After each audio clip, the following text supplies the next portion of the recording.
Oh my God, कितनी गर्मी हो रही है। मुझे कुछ ठंडा खाने का मन कर रहा है। चांदनी है ना, गरीब गंवार कहेंगी, उससे आइसक्रीम मंगा लेती हूँ। चांदनी, ओ चांदनी, जरा यहाँ आओ। हाँ दीदी। दीदी की बच्ची, बाहर बहुत गर्मी हो रही है, मेरे से तो जाया नहीं जाएगा, ऊपर से गर्मी भी लग रही है। ऐसा करो, यहाँ से 2 गली छोड़कर रोड पर आइसक्रीम पार्लर है, वहां से मेरे लिए बटरस्कॉच आइसक्रीम लेकर आओ अभी। इस टाइम दीदी, पहले मैं माँ जी का काम कर लेती हूँ, फिर आपका। ये कहकर तुमने साबित कर दिया कि तुम गरीब घर से हो, जिसे बड़ों की इज्जत करना नहीं आता, वरना ऐसे मेरी बात नहीं काटती। गरीबों से नफरत है मुझे, बस इसीलिए झेल रही हूं तुम्हें।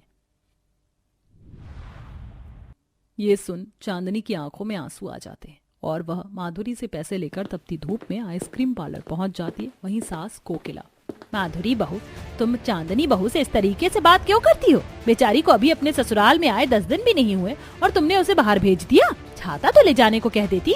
माँ जी, आप तो ऐसे कह रही हो जैसे वो मोम से बनी है, बाहर धूप में जाते ही पिघल जाएगी। और जो भी हो, उसे मुझसे दब के रहना ही होगा। आखिर मैं अमीर घर से हूँ और वो गरीब मायके से।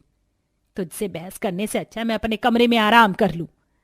ये कहकर कोकिला चली जाती है। इतने में चांदनी बाहर से आइसक्रीम लाकर माधुरी को दे देती है। बेचारी गर्मी में परेशान होकर फिर अचार सुखाने चली जाती है।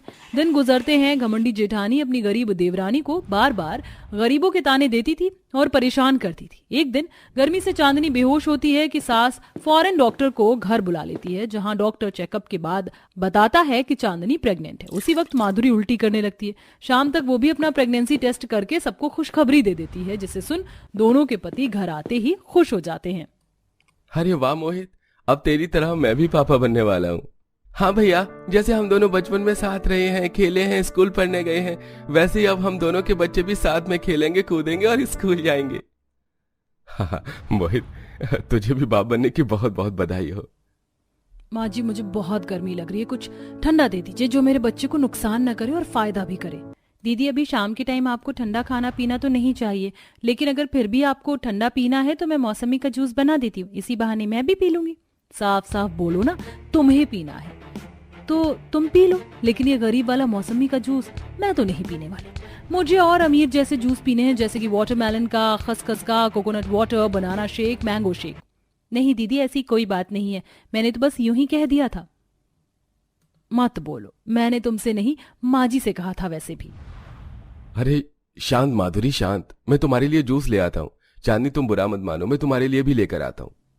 माधुरी अपने कमरे में चली जाती है। चांदनी भी आराम करती है। मोहित उसका ख्याल रखता है। वहीं अर्जुन बाहर से मैंगो जूस ले आता है, जिसे पीकर दोनों खुश हो जाती हैं। कुछ देर बाद डिनर करके सब अपने अपने कमरे में सो रहे होते